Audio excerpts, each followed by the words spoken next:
Момчета, там в храстите има някой. Там ли? Там. Ходете го, хванете и го доведете при мен. Бързо. Георг, стой! Стой! Стой!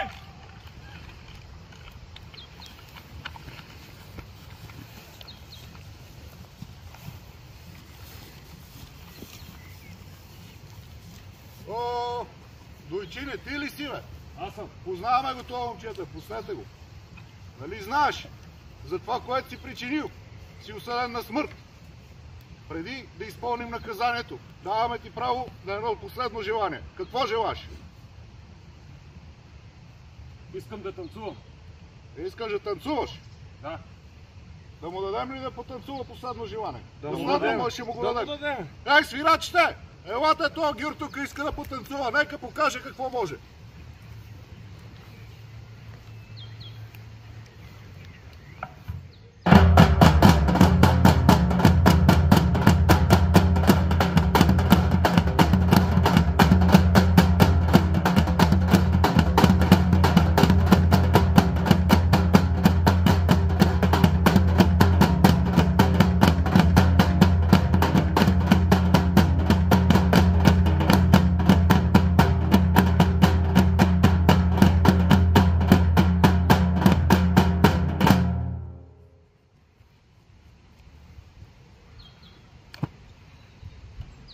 Дойчине, 3 дни, как се не спря, не разбрахме. Чак ние се уморихме.